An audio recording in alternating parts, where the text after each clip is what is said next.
오늘 찬양도 예술의 전당 이상으로 큰 무대에서 찬양을 해야만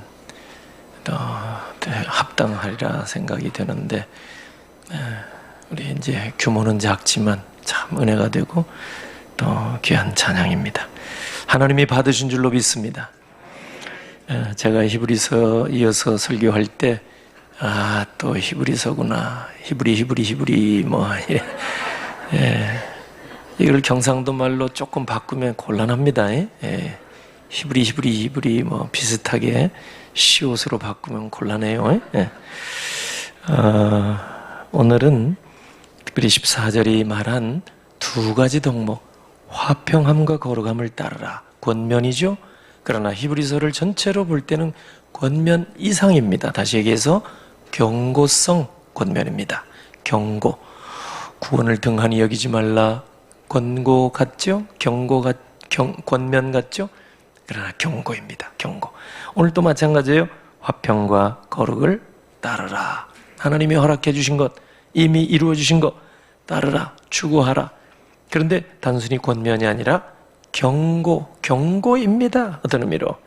이것이 없이는 아무도 주를 보지 못하리라. 원문상으로 보면은 전자, 화평함, 후자, 거룩함, 둘 중에 어디에 걸리는가? 이것이 없이는, 이게 관계대명사인데, 이것이 없이는 이게 뭘 가리킬까? 앞에 두 개를 다 가리킬까? 문법적으로 보면은 후자를 가리켜요. 거룩함을 따르라. 그래서 원문에 가장 가깝게 영어로 번역된 것이 표준역인데, 미국 표준역을 보면은 이 화평함과 거룩함을 따르라. 그리고 거룩함이 없이는 아무도 주를 보지 못하랴. 이렇게 되어 있고요. 신국제역도 마찬가지예요. 화평함과 거룩한 삶을 추구하라. 그리고 나서 거룩한 삶이 없이는 아무도 주를 보지 못하느니라. 이렇게 되어 있어요. 원문상으로 그렇다고 말해요. 그러니까 생각해보면 거룩이 우선이에요. 하나님과 우리 사이, 거룩한 사이, 이게 뭐예요? 믿음으로 우리가 살면 성별돼서 하나님 앞에서 우리가 거룩한 백성이 되는 거예요. 거룩한 백성이요, 왕같은 제사장이요, 그죠?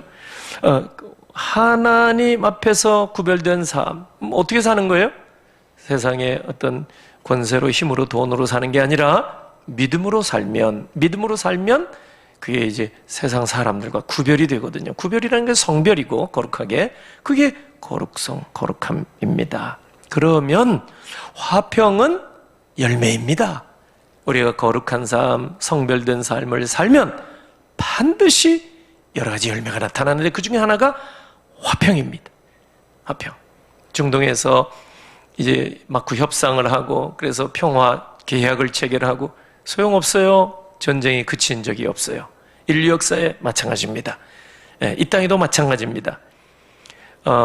하나님과 우리가 예수 그리스도의 피로 이제 하나님의 자녀가 되고 세상과 구별된 이 믿음의 삶을 우리가 부지런히 살면 화평이 열매로 찾아온다, 이 말이에요. 열매입니다. 열매.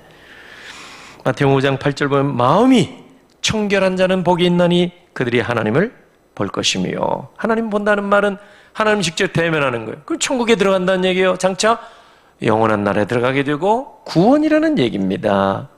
근데 먼저 화평함, 그리고 거룩함. 열매이지만, 거룩함의 열매가 화평이지만 두 가지 덕목을 여기서는 추구하라, 따르라 말씀하고 있습니다. 화평은 여러분 잘 아시는 대로 갈라디아 5장 22절 23절 보면 성령의 9가지 열매 중에 세 번째 열매입니다. 화평. 사랑과 희락과 화평과 오래 참음과 이 기타 등등 9가지 열매 중에 세 번째. 거룩한 영이죠, 성령. 이 거룩한 성령이 함께 할 때 열매가 나타나는데, 세 번째는 화평입니다. 화평.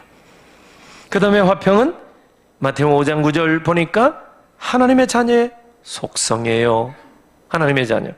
화평케 하는 자는 복이 있나니 그들이 하나님의 아들이라 일컬음을 받을 것이며, 하나님의 자녀가 되는 거예요.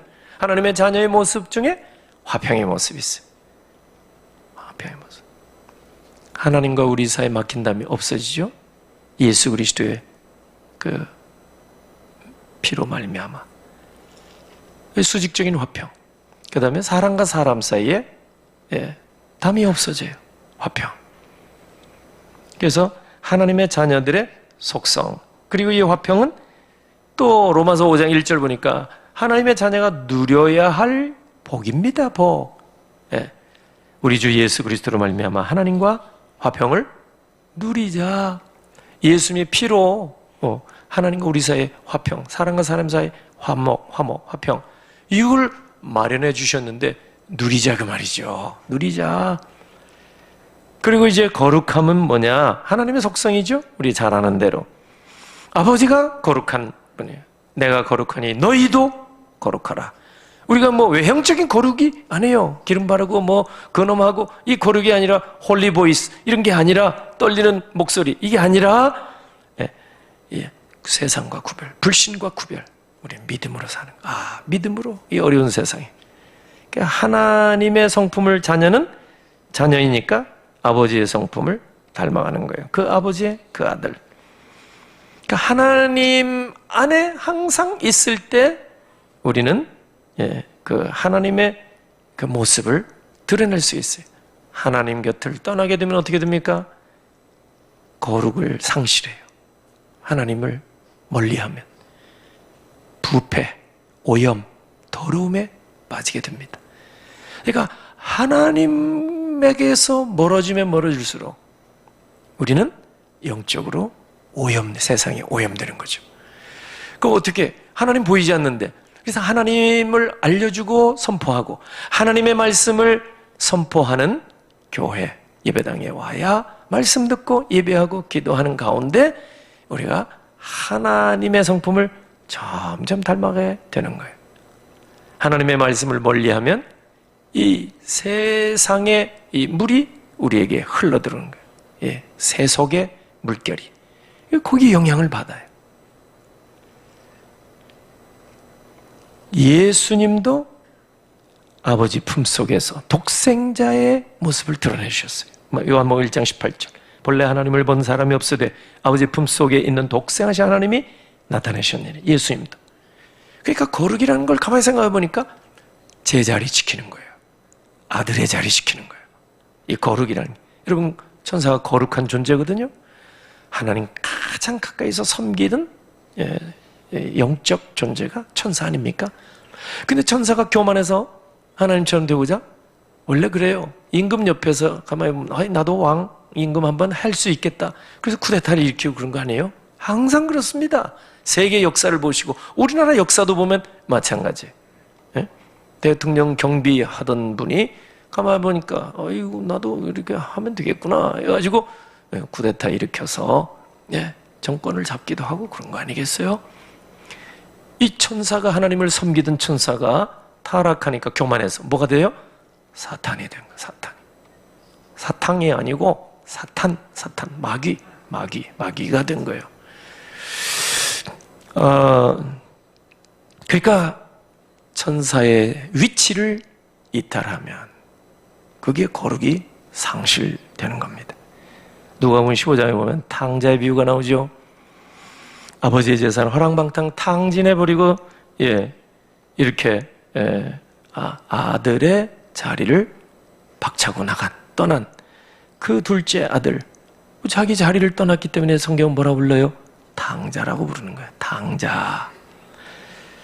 근데 예수님을 여러분 한번 보세요. 예수님은 12살 소년 때에 부모의 손을 잡고 예루살렘에 들어갔어요. 성전에.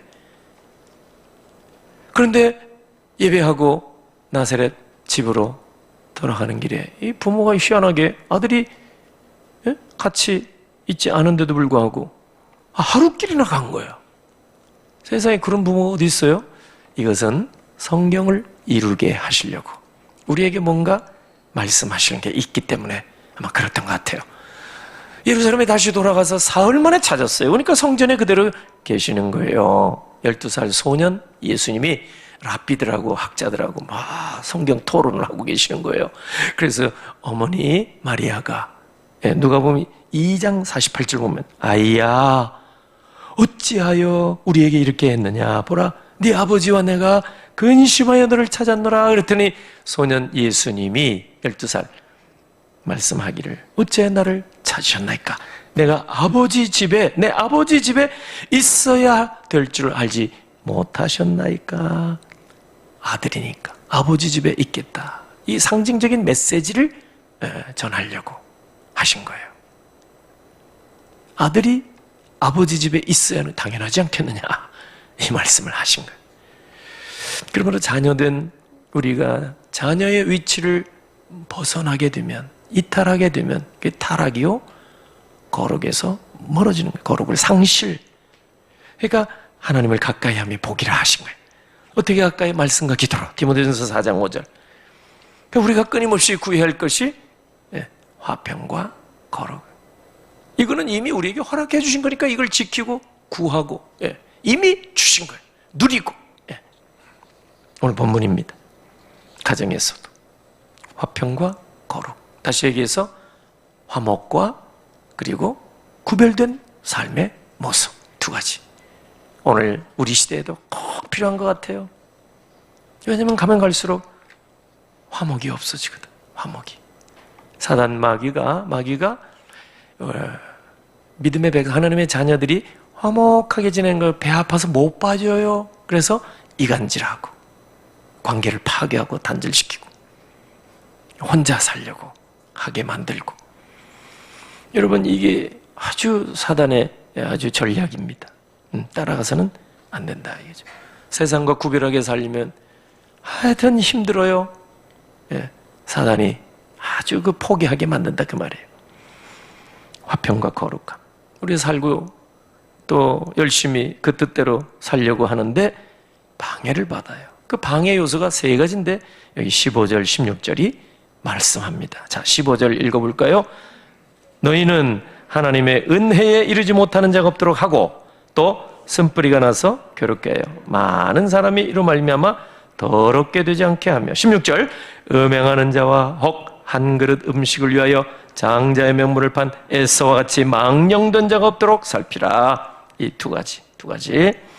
이 세 가지죠. 여기 15절, 16절에 화평과 거룩함을 방해하는 게 세 가지. 오늘 히브리서는 세 가지. 첫째, 여기 15절 상반절에 하나님의 은혜에 이르지 못하는 자가 없도록 하라. 뭐냐면 그 뭐겠어요? 구원의 은혜 못 받게 하게. 이게 불신을 조장시키는 거예요. 불신. 하나님을 믿지 않게, 불신앙을 조장하는 거예요. 세상은 불신을 우리에게 심어주려고 하는 거예요. 불신. 사람도 믿지 말라. 그렇죠? 하도 보이스피싱이나 별별 게 많아요. 사기나 이런 게 많아요. 거짓은 안모하고. 그러니까 쉽게 사람을 못 믿어요. 못 믿어. 분위기가 그렇게 가면 갈수록. 그러다 보니까 하나님도 믿지 않겠다는 말이에요. 부활의 예수님도 내가 손 만져보고 발 못자고 만져봐야 믿겠다. 이 실증주의. 전에 말씀드린 꽁트가 아니라 도마가 실증주의. 봐야 믿겠다. 세상이 그렇습니다. 불신앙, 의심. 이걸 가지고는 화평, 거룩 얻을 수가 없고. 둘째로 거기 15절 하반절 쓴뿌리가 나서 괴롭게 많은 사람이 이로 말미암아 더럽게 되지 않게 하며. 쓴뿌리, 분열의 쓴뿌리, 관계 단절의 쓴뿌리, 이 죄악의 쓴뿌리, 이게 우리 속에서, 마음속에서 뻗어나가고 자라나게 되면 화평과 거룩이 들어올 자리가 없어진 거예요. 쓴뿌리가 어떻게 돼요? 조그만 상처가 쌓이면 이게 뿌리가 잡히는 거예요. 이 속에서. 이를 해결이 돼야 돼요. 쓴뿌리가. 쓴뿌리가 있으면 평생 괴로워. 기쁨이 사라져요. 쓴뿌리가. 무슨 홍삼이나 되면 쓴뿌리같이 건강에 도움이 되지. 쓴마기도 도움이나 되지. 쓰지만 쓴뿌리는 우리 영혼을 해칩니다. 화평을 깹니다. 거룩을 깹니다. 분열시킵니다. 광야 세대가 그랬습니다. 이미 히브리서 3장 4장에서 지적을 했어요. 광야 세대가 그렇게 살았어요. 원망불평, 1, 3 다 망했단 말이에요. 예, 의심이 많았고 불신앙이 있었고 쓴뿌리가 있었어요. 쓴뿌리. 이 광야 세대가. 그렇게 해서는 영원한 안식을 받을 수가 없다 그랬죠. 세 번째는 16절에 음행하는 자 한 그릇 음식을 위하여 장자의 명분을 판 에서와 같이 망령된 자 없도록 살펴라. 에서를 대표적인 예로 소개합니다. 앞서서는 믿음의 영웅들을 쭉 히브리서 11장에 소개를 해요. 그죠? 아브라함부터 시작해서 쭉. 아니, 그 이전에 아벨부터 시작해서 믿음의 사람들을 쭉 소개해요. 심지어 11장 31절 보면은 기생 라합, 여리고성에 믿음의 사람의 반열에 다 소개하잖아요. 하나님을 믿었어요. 정탐꾼들에게 고백했죠. 그 우리 집 가족, 예, 여러분들이 여기 여리고성 정복할 때 좀 살려달라고. 그게 뭐예요? 주 예수를 믿으라고 하면 너와 내 집이 구원을 받으리라. 벌써 그걸 생각한 거예요. 그리고 다 살아났잖아요. 이스라엘이 여리고성 정복할 때 라합의 집과 그 가족, 라합과 그 가족이 다 살았어요. 죽지 않았어요. 구원이 너와 내 집이 구원을 받으리라. 그런데 에서는 여러분 아브라함의 아들의 아들, 손자, 믿음의 2대, 3대. 그런데 여러분 이 에서는 육신의 욕망대로 살다가 믿음도 내팽개치고 그래서 영적으로 망한 사람의 대표로 소개하는 겁니다. 음행과 또 망령된 일. 그 16절 원문상 순서를 보면은 이 음행하는 자와 망령된 자 에서와 같이 이렇게 나와요. 그러니까 에서는 음행한 자와 망령된 자의 대표. 음행한 자, 포르노스, 영어로는 포르노가 되는 거예요. 포르노스, 그리고 망령된 자, 베벨로스, 이 바벨, 이 뭐예요? 항거, 반역이라는 뜻입니다. 마귀가 바로 이 단어에서 온 거예요. 망령된 자입니다. 어쩌다가 에서가 누구예요? 이삭의 아들 아닙니까? 야곱가에서.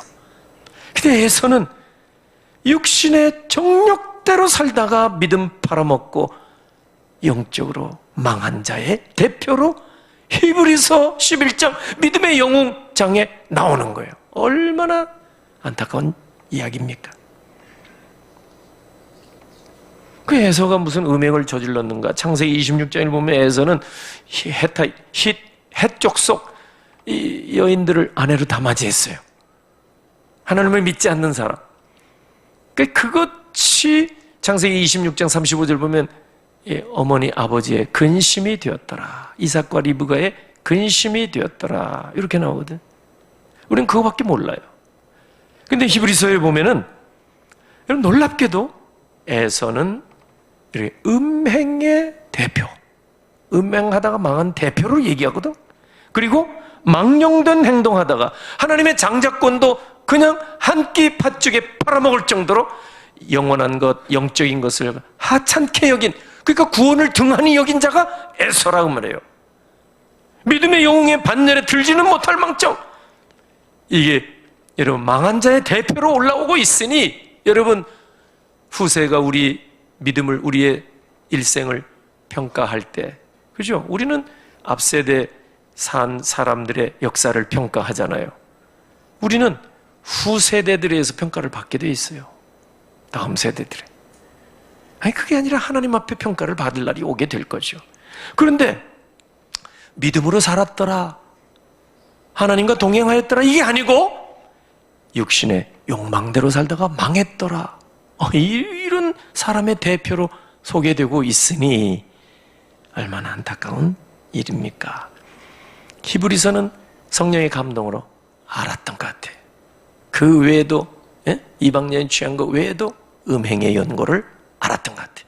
그도 그럴 것이 히브리서에 보면은 여러분 모세 시대에 모세 멱살 잡고 흔든 사람, 소위 말해서 얀네와 얀불의 출애굽기는 안 나오거든요. 그 명단이 실명으로 나와. 히브리서에만 나와요. 실명으로. 이 자들이 모세 멱살 잡고 항거하고 반역을 하나님께 저지른 자다. 그런 거 보면은 성령께서 그 이름도 가르쳐 주시는데 이 에서가 그렇게 음행을 저질렀던 일을 알고 계셨던 거예요. 그래서 여기 음행의 대표, 또 육신의 욕망대로 산 사람의 대표, 그렇게 망령되이 살지 말라 권면하는 겁니다. 에서는 영원한 복이 되는 장자권 겨우 함께 해결해주는 밭죽에 팔아먹고 육신의 한순간 육신의 악을 위해서 영원한 그 복을 팽개친 사람. 그래서 17절 보세요. 너희가 아는 바와 같이 그가 그 후에 축복을 이어받으려고 눈물을 흘리며 구하여 부하되 버린 바가 되어 회개할 기회를 얻지 못했느니라. 그렇습니다. 그래서 히브리서 기록한 목회자는 목회자예요. 목회자의 심령을 가진 분이고, 그래서 아예 히브리서 6장 4절에서 6절에서 이미 경고했습니다마는 믿음에서 이탈하지 말아라, 이 얘기를 지금 하는 거예요. 왜? 에서가 그 나쁜 짓을 하고 잘못된 일을 행하고 그래도 하나님 축복을 받아보겠다고 눈물을 흘리며 구했는데 회개할 기회를 얻지 못했다, 이리 말. 얼마나 안타까워요. 그렇습니다. 한번 믿음 생활하다가 히브리서 6장 4절 6절 말씀대로 믿음의 공동체에 떨어져 나가면 다시 돌아오기가 어렵습니다. 쉬울 것 같죠? 쉽지 않습니다. 교회가 5만 개는 넘는데 그까짓 건 뭐 아닙니다. 하나님이 보내주시고 신앙생활하게 허락하신 믿음의 공동체, 쉽게 생각하면 안 되는 거예요. 다 하나님께서 인도하심이 있는 거예요.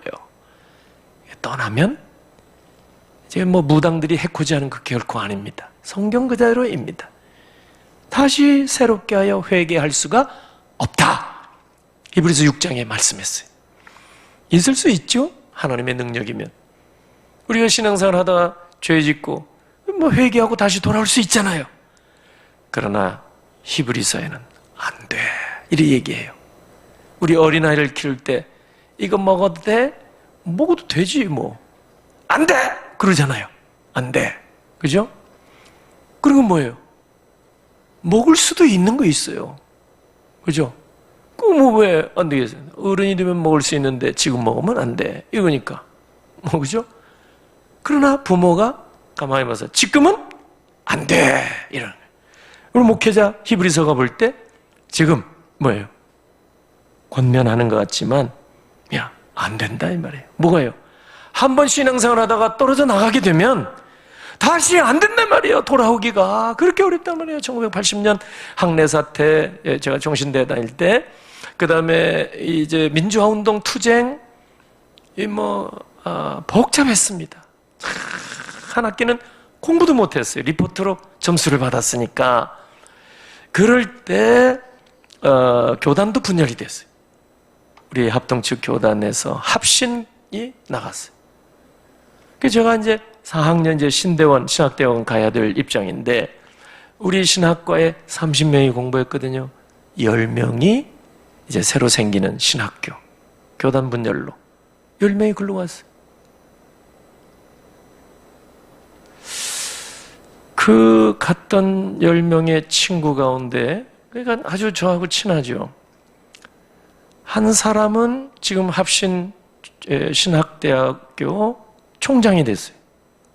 한 사람은 올해 총회장이 됐어요. 그 교단의 수장, 총회장.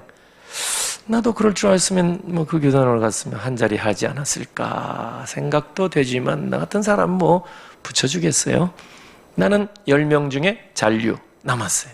그래서 지금까지 우리 교단에서 일을 하고 있고, 10명은 싸우고 교단이 하나 되지 못하고 다투고 지도자들이 다투고, 이게 교단이냐 교회냐. 나 목사 한 대 때려쳤어, 10명이. 그래서 그 콘도 그때 막 이제 많이 팔리고 그러는데, 이런 거 팔는 직장 나가기도 하고, 많은 친구들이 그 출판사 가서 근무했어요. 편집실에. 그리고 번역을 해서 지금까지 그렇게 해요.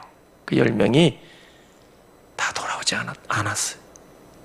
참 우수한 학생들이었는데 성품도 좋고. 사명을 받은 자는 그렇게 많은데 성도들도 마찬가지. 믿음의 선물을 받았어. 다른 걸로 살지 말고 믿음으로 살아라. 믿음으로 살아야 돼요. 세상과 구별된 거룩한 백성으로, 왕같은 제사장으로 살아야 돼요. 그리고 그런 구별된 삶을 사는 결과로 주시는 화평함을 우리가 따라야 살아야 돼요. 화평. 가정에서도 교회에서도 어디서든지 그걸 보여야 돼요. 예. 그런데 한번 믿음에서 떠나고 공동체에서 믿음의 공동체에 떠나게 되면 다시 이렇게 돌아오기가 어렵다 이 말이에요. IMF 때문에, 코로나 때문에 잠깐 방학이다. 그리고 교회를 떠나가게 되면 영영 졸업할 수도 있다는 그 말이에요. 농담으로 생각하지 말고. 히브리서가 권면하는 바는 경고성 권면입니다. 쉽게 돌아오기가 어렵단 말이에요. 보세요. 교회 신앙생활 하다 이참 저참 떠나가 있는 사람 돌아오세요. 어렵습니다. 더 어려워요. 모르는 사람 초청하는 게 더 빠를지도 몰라요. 그 정도입니다. 회개할 기회를 얻지 못하였느니라. 아니, 회개할 기회를 얻지도 못하고 그냥 세상 떠날 수도 있기 때문에 정말 중요한 말씀입니다. 에서는 온 인류 가운데 가장 비참한 사람이 회개할 기회도 못 얻었습니다. 본문 14절 다시 돌아가면 모든 사람과 더불어 화평함과 거룩함을 따르라. 모든 사람, 불신자도 포함. 우리가 다 헬라인이나 로마인, 야만 다 포함해. 유대인이나 기독교로 예정한 이방인들 모든 사람 다 쉽게 말씀드리면 그분들과 함께 우린 더불어 모든 사람과 더불어 첫째 화목을 힘써야 돼요. 우리는 고린도서 5장 17절 화목해 하는 직분을 받은 자들이에요. 직분, 교회 직분 받기 전에 화목해 하는 직분이 뭐예요? 불신자들 데려오는 거예요. 하나님과 화목시키는 일을 우리에게 맡겼다며. 주께서 우리에게 분부하신 거예요. 주에게 말씀, 부탁하신 말, 화목해 하는 직분. 모든 사람도 더불어 화평하고, 그리고 거룩함. 모든 사람과 더불어 살면서 구별된 모습을 보여라 그 말이에요. 우리가 다른 사람, 이방인 같이 지내고 부대끼면서도 우리는 저 사람은 믿음으로 뭐가 좀 다르다. 이게 중요하다 그 말이에요. 화평함과 거룩함을 따르라. 우리는 이게 원칙. 말씀 맺습니다. 예수님 평강의 왕으로 이 땅에 오셔서 우리에게 평강 주시고, 왜? 왕이니까 마음껏 주실 수 있어요. 믿음의 주인이니까 마음껏 믿음을 주시고, 선물. 평강의 왕. 그리고 그 평강을 우리가 누리면서 로마서 5장 1절 말씀대로, 그리고 에베소 4장 3절 말씀대로 이 평안에 매는 줄로 성령이 하나 되게 하신 것을 우리는 지켜가야 될 줄로 믿습니다. 지켜가는 거예요. 이 말씀 우리 마음 가운데 간직하시고 언제 어디서나 먼저는 성별된 사람으로 살고, 그리고는 평안의 사람으로 어디서나 우리는 누가복음 10장 6절 보면 예수님께서 전도대 파송하시면서 평안을 빌라고 그랬어요. 가는 데마다 여러분이 신방 가거나 어디 가거나 처음 가는 장소에 기도 잠깐 하죠. 뭐 하는 거예요? 평안을 비는 거예요. 평안을. 이 집에 주의 평안이, 평화가 임하기를 기도하는 거예요. 그래서 평안의 사람으로 살라. 예수님께서 A man of peace, 평안의 사람이 되는 거예요. 평안. 이 참 중요한 것 같아요. 오늘날 정말 중요한 덕목입니다. 평안의 사람이 되도록. 불안을 조장하는 사람 되지 말고, 저 사람만 오면 막 근심이 되고 긴장이 바짝 되고, 근데 이 집사님만 오면 마음이 편안해지고, 집안에서도 교회에서도. 누가 복된 자입니까? 화평함을 따르는 자, 그리고 세상과 성별되이 구별된 자. 얼마나 이게 고귀한 가치 있는 삶인지 모릅니다. 이 가치를 에서처럼 팽개치지 말고 이 가치를 최고의 가치로 Man of Peace, 평안의 사람. 이 귀하고 복된 거예요. 지금 전 세계에서 필요한 게 평안의 사람이 없어서 난리예요. 전쟁터에서도, 중동에서도, 아니 이 땅에서도 평안이 없어. 불안해서 안에 떠는 거예요, 사람. 그때 예수의 평안을 가진 우리가 평안을 빌어주고 복 빌어주고 평안이 있을지어다. 예수님이 부활하셔서 제자들에게, 벌벌 떠는 제자들에게 오셔서 첫 번 주신 말씀이 너희 가운데 평강이 있을지어다. 평안의 사람이 되십시오. 세상과는 구별된 사람, 뭔가는 something different, 뭔가는 다른, 그 뭐예요? 믿음으로 사는, 저 사람 좀 그런 게 있구나. 두 가지 꼭 우리가 힘쓰신다면 하나님의 기쁨이 될 줄로 믿습니다. 이 시간 노란 카드 좀 꺼내세요. 없는 분 손 들어보세요. 지금 교역자들이, 저기 청년, 키 큰 청년 하나 있는데, 전도 작전 카드 좀 주시고, 여기에 여러분 이름 써서 지금 제가 기도한 후에 헌금 시간에 제출하시면 좋겠습니다. 또 없어요? 없는데도 가만히 있는 사람은 안 됩니다. 이게 없어. 이게 쓰는 거예요. 오늘은 기도하는 중에도 써도 괜찮습니다. 기도. 귀로는 듣고 쓰세요. 그래서 결과는 하나님께 맡기세요. 우리는 믿음으로 적정하는 거예요. 적정하는. 하나님께서 꼭 인도해 주시길 바라는 마음으로 제가 기도하고 여러분 작전 카드를 헌금과 함께 제출하시면 되겠습니다.